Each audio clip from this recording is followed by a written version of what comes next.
sharing my own story. Well, that's all I've got. I only have me to show up in the world with, and wanting to empower others to share their story, particularly people that are really focused on nature's messengers and messengers, and amplifying those where you can kind of awaken that curiosity in people and really draw people into that story, because it just has such a power of dismantling what we thought we knew and then helping us kind of relearn another thing in that kind of show me, don't tell me way.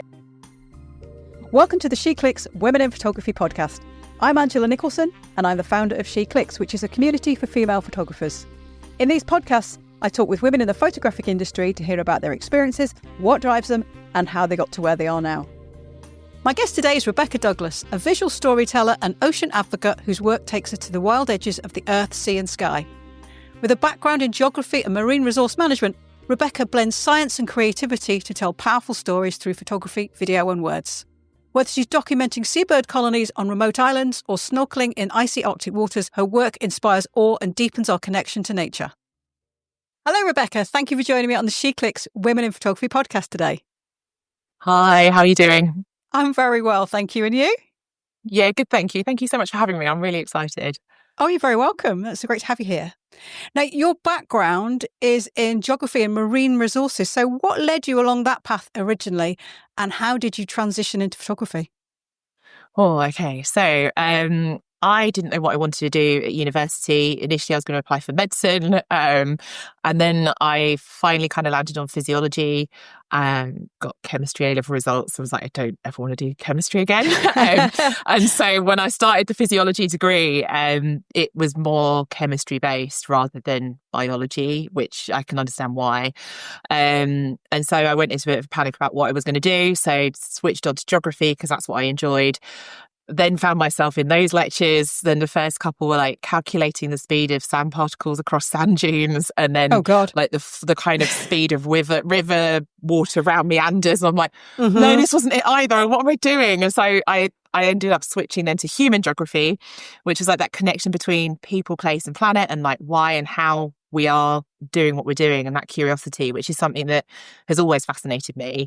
So I did that, and I think it was that kind of connection with the outside world. I was in Sheffield and loved being so close to the Peak District, and back in the day of kind of 2002, 2005, I was at uni.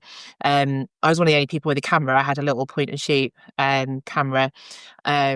Cameras had always been there for me. My first Saturday job was developing film in a newsagent. So I've started out on 35mm and I was on like £2 an hour, like kind of working when I was 15 years old in a newsagent. He was really kind in how he taught me so much about the film process. Although it was all on a machine, it was, kind of seeing that all happen. But also I could develop films for 50p, and the company that he franchised for would let you have a free one, a free film, that's an interesting one to say, with each role developed. So even though I paid 50p, I got a free role. So it was quite a safe place to play. So that had kind of always just been something there, really. And it was only till I worked in recruitment for nearly 5 years, moved back down to Kent because I missed the sea, because I stayed in Sheffield after uni. And in moving back here, I eventually ended up in a job where I was working in higher education. So I was lecturing employability skills and working on an academic board level, looking at all of the curriculum and how they embed the kind of awareness of employability within their modules, so that, because with the tuition fees increasing, it meant students could have that kind of awareness of what they were doing. But it was very much a 9-to-5 job, whereas recruitment that I'd worked in before was, kind of every waking hour I was at work because it was a very big sales role. So I had time, and kind of then a few friends asked me to take photos of them.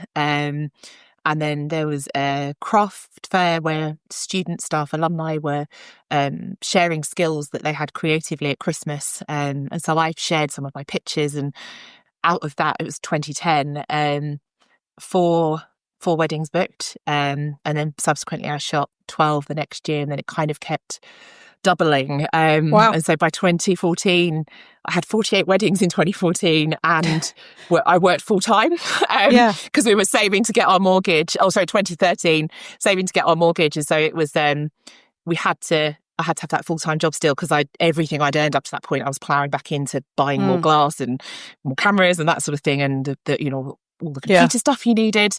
And so it was, although there was that extra income, it was very much neutral in terms of the profit because of what I was investing in growing the business. And I went full time at the start of 2010 and set up my limited company then. So had kind of three and a bit years of sort of self-employment, and then took the plunge and went full time in 2014. So and that was weddings and family, and sort of very much the social work side of things that I was shooting at that point. Yeah, that's interesting. So even when you were at school, you had an interest in photography, but you didn't really see it as a potential career. Yeah. So I went to, we did 11 plus was in Kent. So I passed the 11 plus, went to a grammar school, and, you're kind of reinforced about academia and you're the best of the best. And you've got this potential to go and do all of this kind of academic stuff. And sort of got marched along with that, I guess, construct. And that at that particular school, it was very academic first, and then like the arty sort of creative stuff was all like things you did on an extracurricular basis as a nice to have. So I'm very musical, and music was the same thing. I never saw that as that was more of a conscious choice of not wanting to bring that love for music and my creative outlet into something academic, and then maybe taking the passion away from it. And so, I think it all started probably with my granddad, who was an artist, and he painted so well. And I couldn't paint for toffee and still can't, but he taught me kind of those fundamental things like rules of thirds and leading lines and horizons and light and shade. So I could see it, but I couldn't interpret it in painting. And then photography started to allow me to express that, I think. Yeah. Yeah. And it sounds like you really took off quickly once you got going. Yeah, I think I was lucky at that point. It was a very different time in social media. And I was also there were less women doing wedding photography at that point. It was still quite a shocking thing that a woman was actually doing photography as a job. Which is mind-blowing to think it's only 15 years ago. But I think also a lot had changed at that point, because we got married in 2007, and it was very much on that cusp of people were just starting to move into the digital side of things, but maybe we're still thinking like a film shooter, that they had like 24 clicks in a roll and that's all you've got.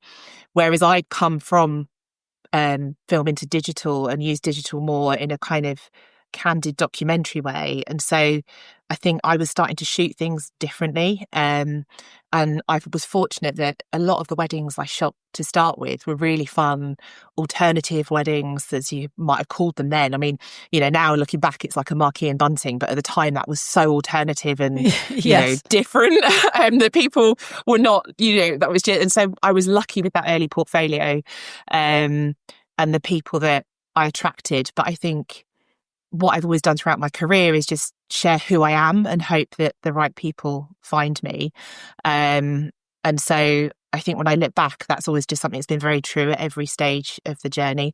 Rather than trying to be what I think I should be, I've just sort of stuck on focusing on myself and trying to not kind of compare sideways too much and just communicate that outwards. So I think that was also something that, looking back, played in.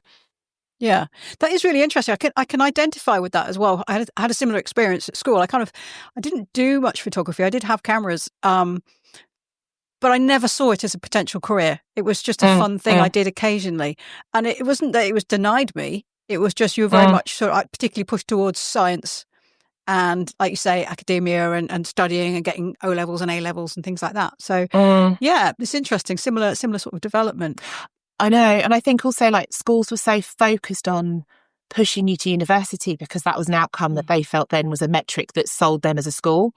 And so looking at alternative creative paths post-16, post-18 just were not, it wasn't a private school, it's just a regular, state school, but it sort of prided itself on those outcomes, and therefore you weren't even given information about other opportunities. And I do wonder as well, as women and reflecting on gender, were we just not shown that those routes were possible for women if we were into creative things? I don't know, because it was such a different time when I was at school, kind of in the 90s and early noughties. And I think a lot of that has positively changed. I mean, there's still so much work to do, but a lot has changed, hasn't it? Yes. So yeah, we're definitely getting there, but more work to be done.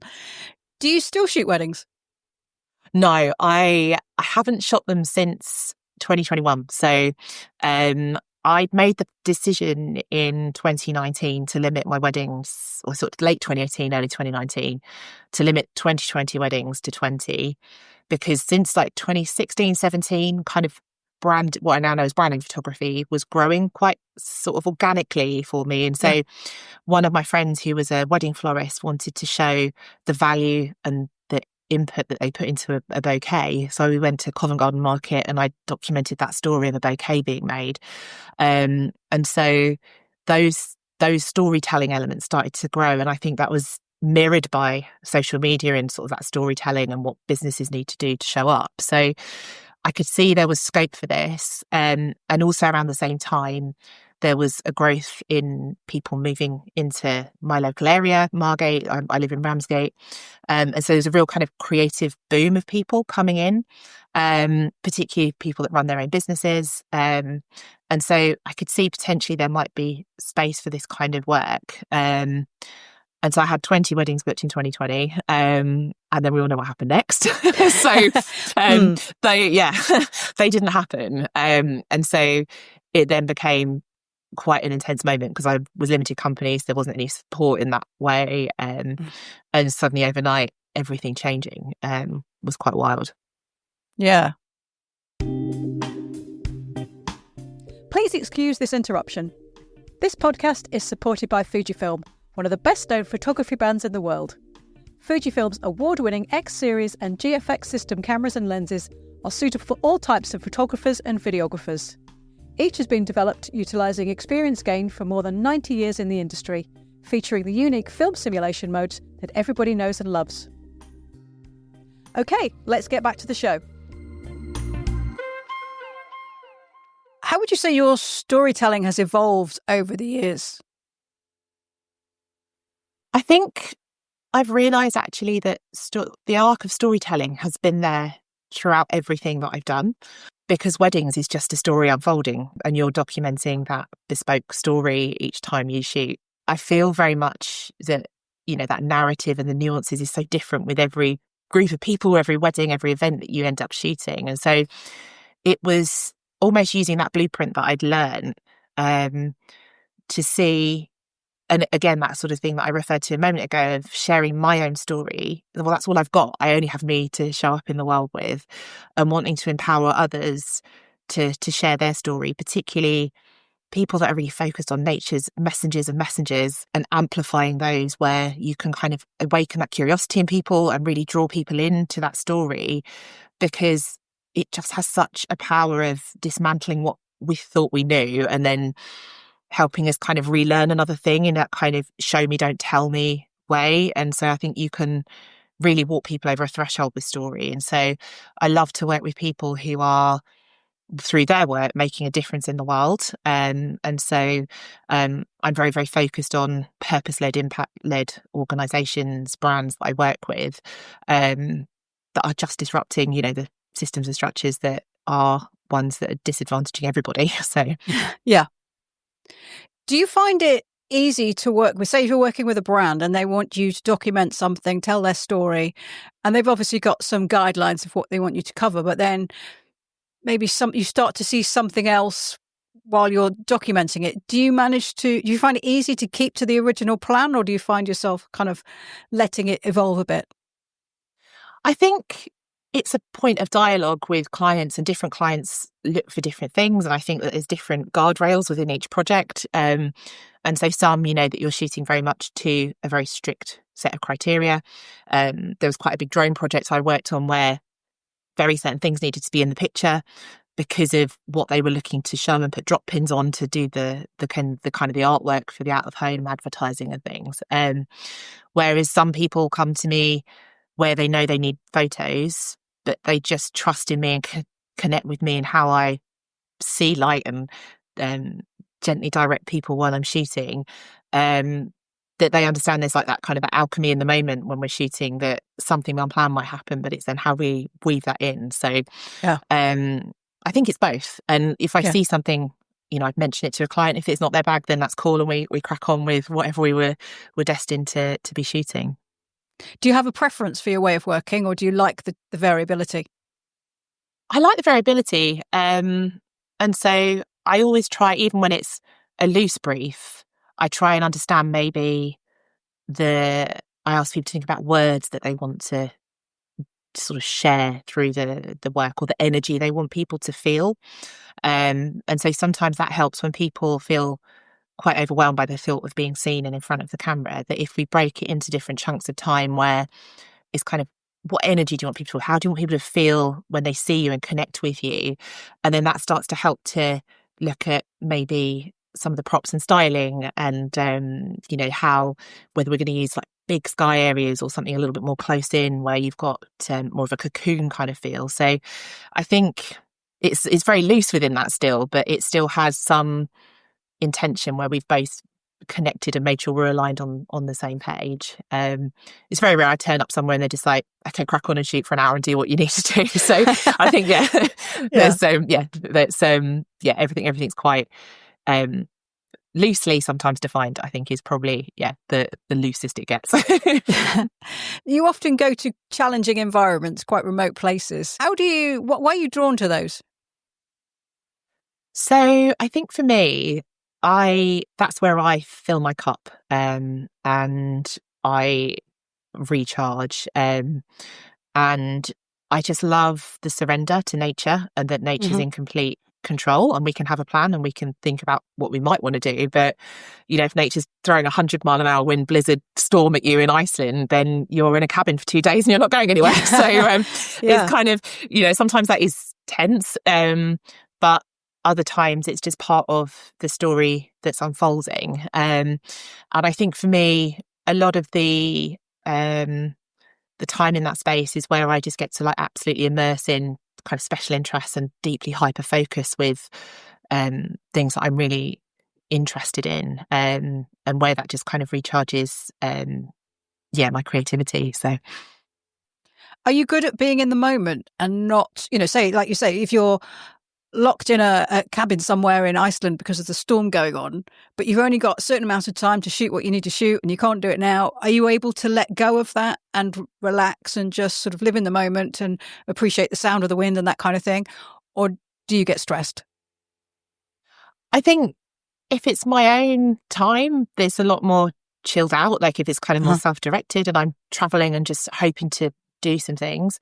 I think when it's lining up where you've got more pressures on that time with client outcomes and people having arrived in a place expecting to achieve something in a certain time, then that can definitely be more difficult, and trying to look at how we can make the best of the situation we're in, if at all. And so I think it's varied, but I think weddings have really set me up to being quite chilled out in that respect, because very much with weddings, kind of anything can happen and timelines can just disappear. And, it was always the kind of reception that would be the thing that got pressure on for keeping and trying to pull time back, which always then was pressure on you.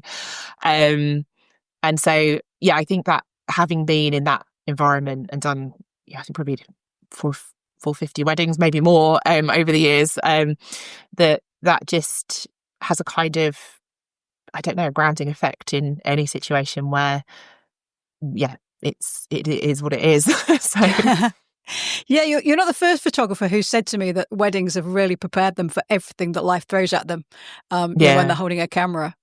It's quite incredible, I think.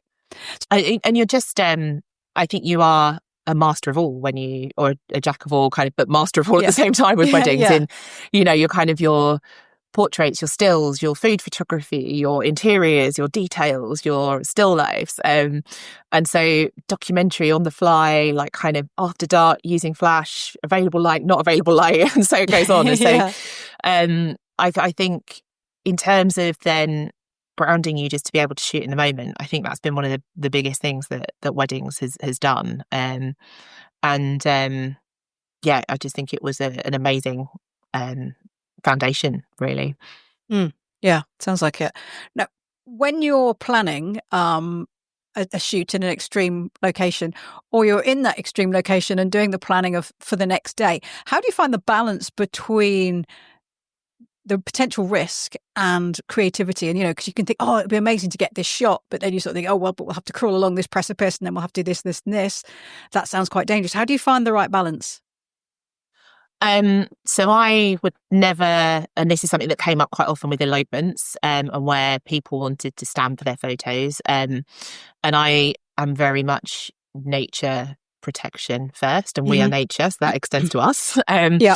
And so if it's not possible to get to somewhere to do something, then I won't shoot it. And I'm quite clear on that. And so I don't want any harm coming to landscapes or to animals with disturbance and so on. And so that has to be the North Star when planning a shoot in those spaces. And so, yeah, in terms of my liability and that sort of thing, I'm very, very strict on that. And I do think sometimes that it's tricky when things are shared online and then people aspire to see or do those things. And actually, the realities of actually achieving that are quite wild. And I wouldn't want anyone or anything coming to any harm as a result of the photos that we're shooting. And I think I'm guided very much by the work I do with Whalewise. So I'm president of the board of trustees, and we use drones to survey humpback whales from above.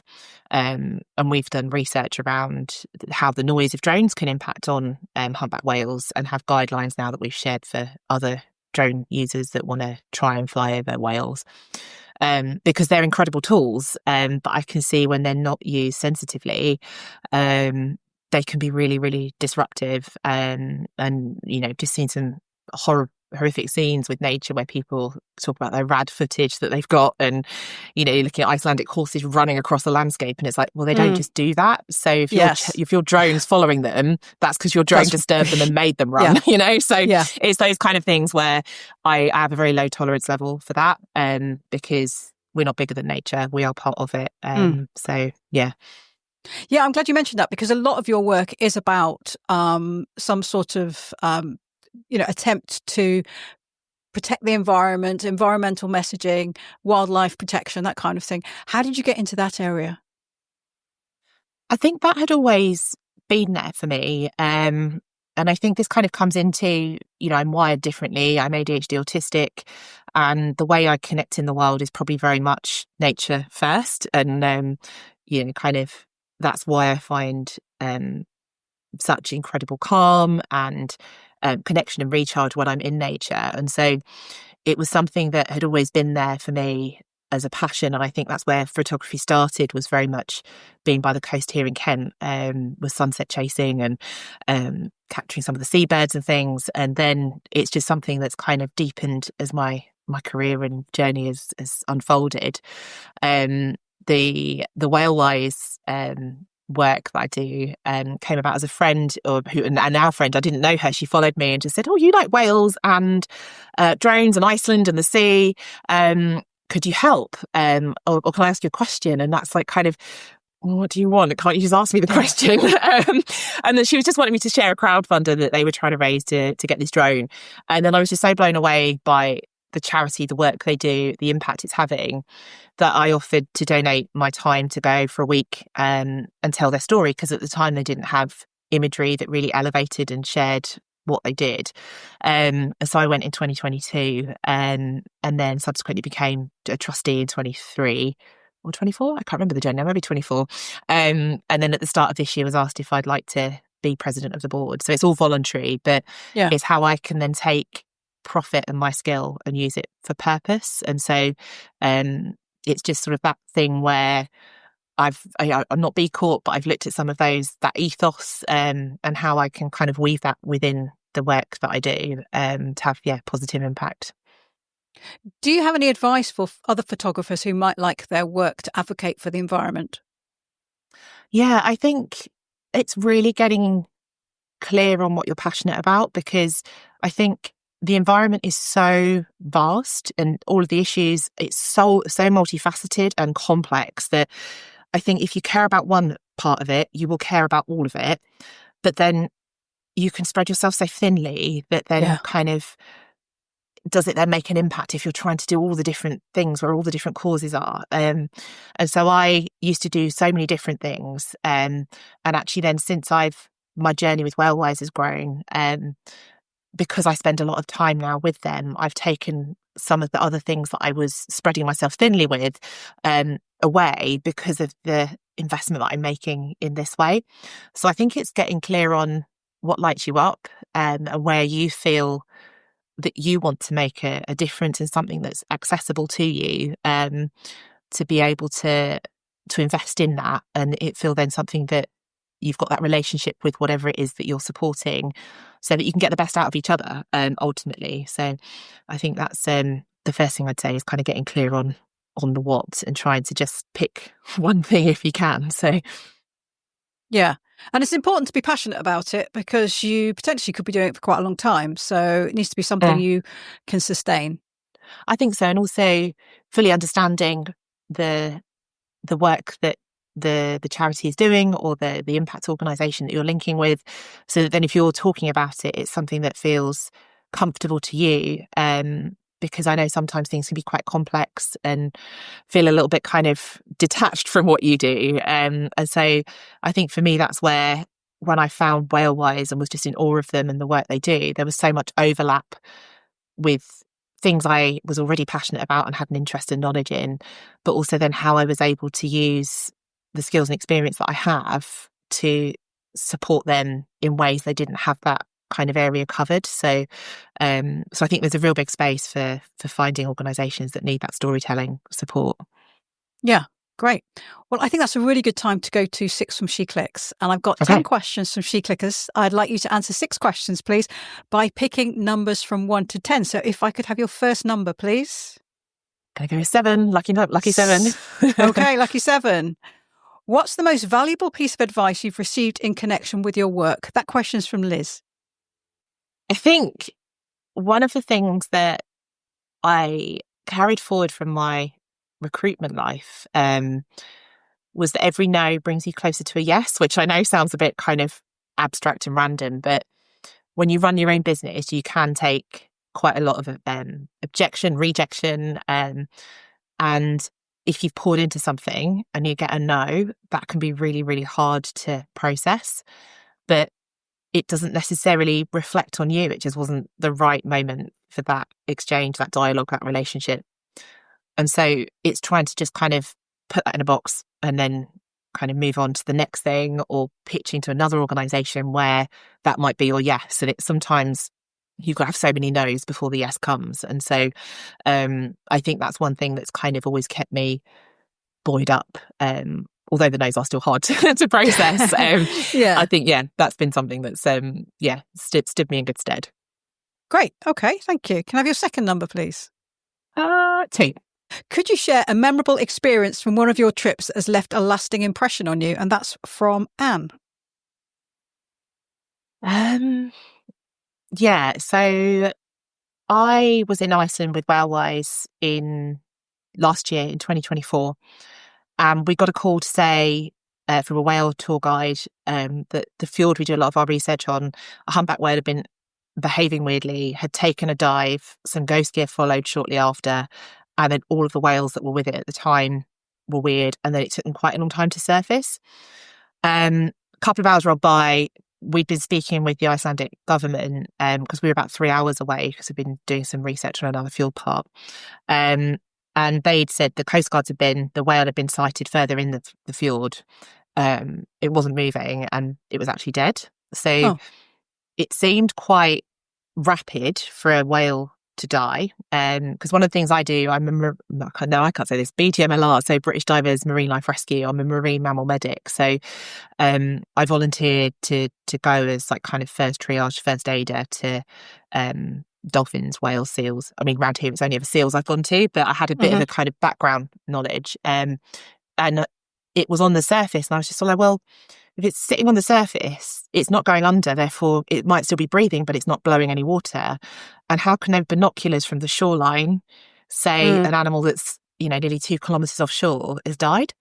So Yeah. we made our way around there. We were chatting with folk, and got the drone up, and headed over. And sure enough, it was still alive, but it wasn't moving because the entanglement had got stuck on something. Because it was in Oh. fairly shallow parts of the fjord. So there was maybe 100 metres between the buoys, the rope, and then it was just round the peduncle, which is just below the sort of double fluke part of the back of the tail. So we then contacted the government. They were going to send people. Then it was kind of we don't know if anyone can get there because there's now a human emergency, because they were sending like the search and rescue team. But they may not be able to get there till tomorrow. And sometimes whales just die. And we were just like, what do you mean they just die? Like, this is a humpback whale that's alive and it looks like quite a simple entanglement. And we've been getting advice from BDMLR, and they said they could actually head out to Iceland because they have a large whale disentanglement team that's funded to cover Europe. So we were sort of multi-liaising, and I said, well, we'll just keep an eye on the whale. We'll update them every 20 minutes of its kind of its status. And then maybe about 2 hours in of us observing it, a rib came out the bottom of the fjord, and I could see, I've got my really long lens on, and I could see like people in like what looked like search and rescue stuff, and it was. And they managed, local fishers appeared, and we were liaising with them from the coast, and they managed to kind of use 2 small boats around the kind of head of the whale, just to gently coerce it back towards the buoy to give a bit of slack in the entanglement. And then they had a hook and managed to unhook it, and I got video of it taking a dive as its tail fluke lifted, and you could see that the rope had gone. So that has been probably one of the most memorable things from a trip that's really just fueled the work that I do. Wow, that's amazing. I feel quite emotional just hearing about it. I bet there wasn't a dry eye around. I now have a tattoo of this whale's fluke on my arm. So it's called Bird. It's got a lovely seagull silhouette on its fluke, because each of them, humpback whales, when they lift that tail, it's like a thumbprint. So they're all individual. So it's my life goal to see that whale once again. And every time I see a whale and it lifts, I'm like, Bird, is that you? So yeah, maybe I'll see it one day again. Oh, that'd be lovely. Yeah. Okay, can I have your third number, please? 10. Okay. How do you balance the desire to capture and document animals and places in remote locations with the carbon footprint that travelling involves? That question's from Paula. Sure.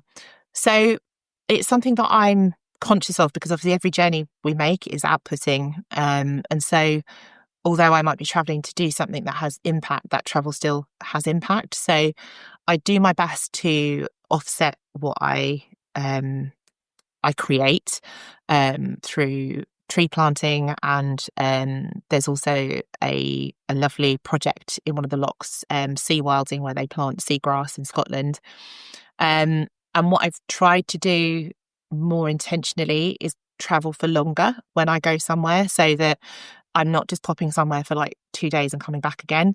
Yeah. And so I try, if I'm flying, to go for a couple of weeks if I can manage to schedule that in more so, because then that immersive time where I'm in the environment is, there's less flying for that duration of time there, and then look at ways of moving around if I am somewhere that has a lower footprint, if possible, when I'm on location. And I've more intentionally, because I used to travel to Iceland quite frequently, particularly when I shot like weddings and elopements, that's something I stopped doing, because I was just very conscious of couples flying usually from America, me flying from the UK, and it's all very lovely, but actually what are we doing?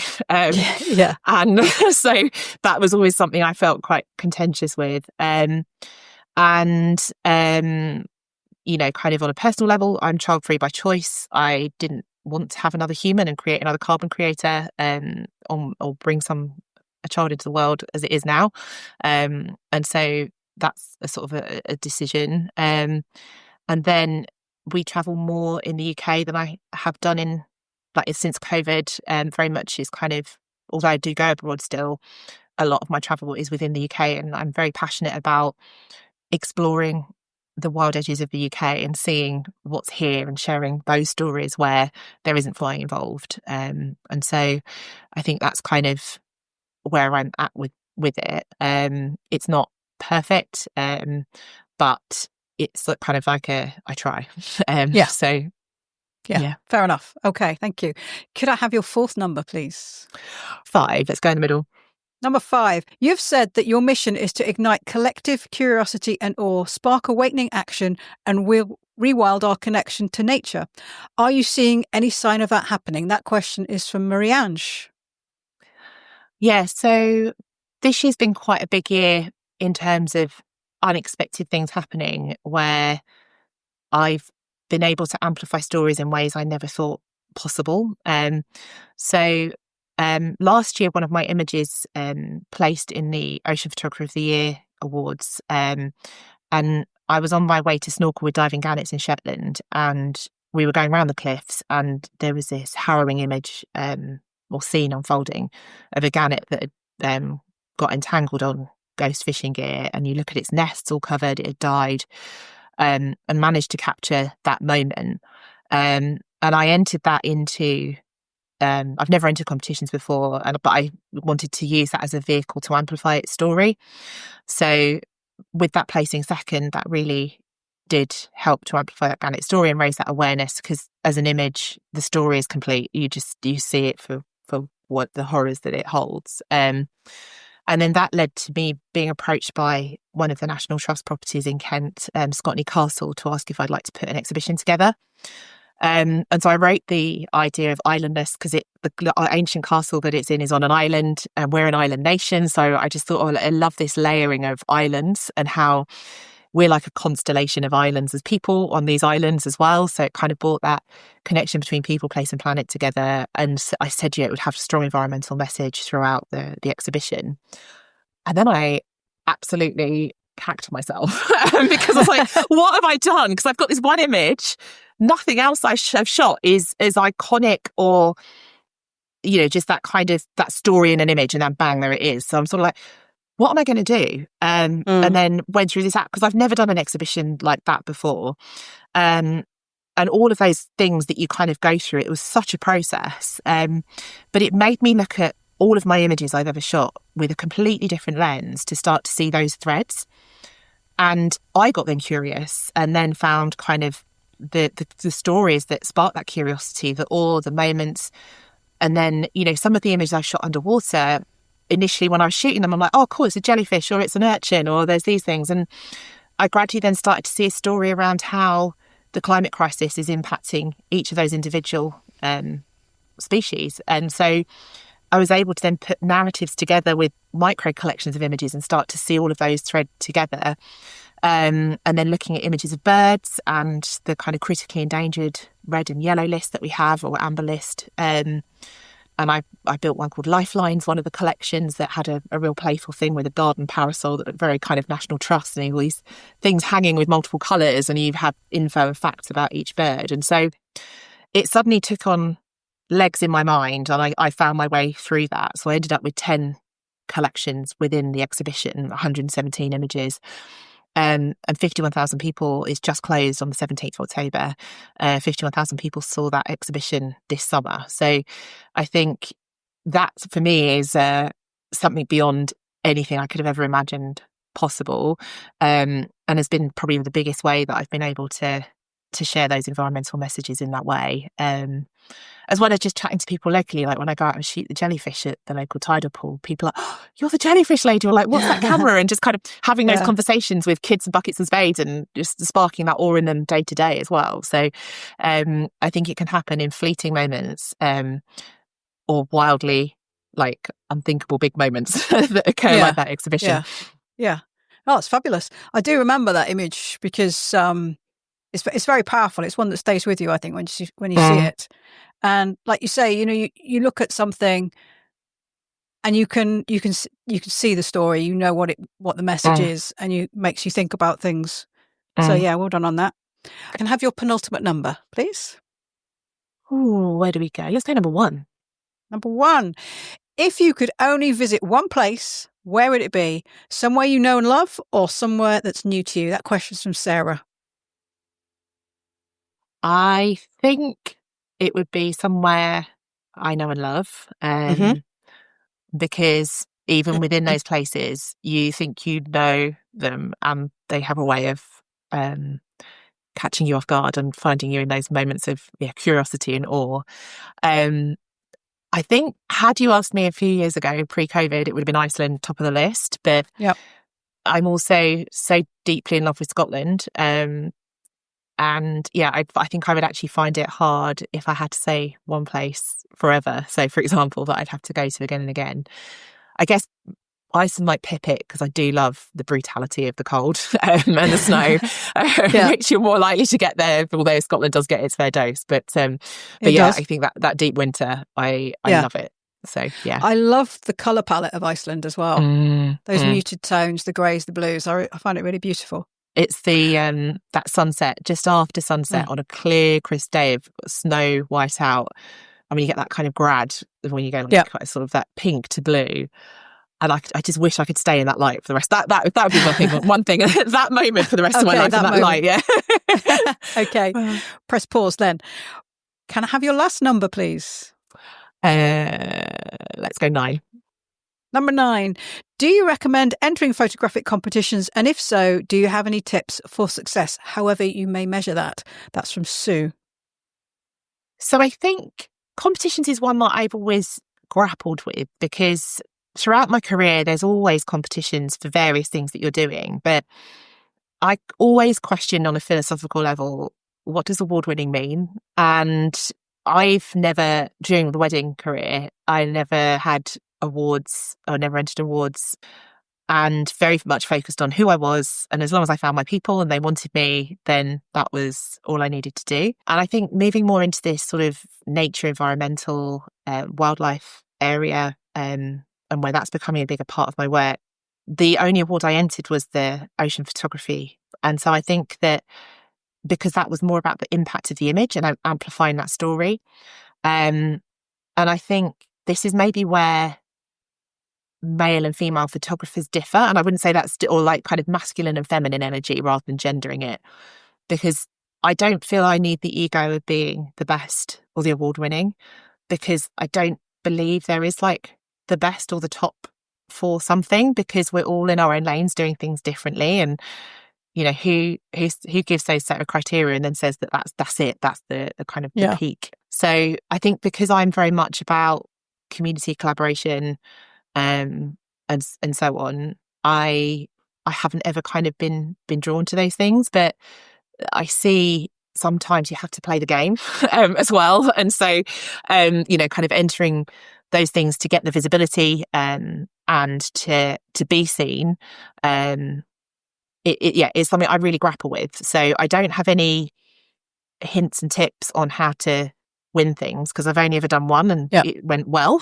But I think that was in the power of the story and the image. And so, but I guess it just depends as well what you're using it for, and if you want it as feedback. And I know some areas where it does really matter in terms of having the awards and it kind of it's part of the process depending on the genre.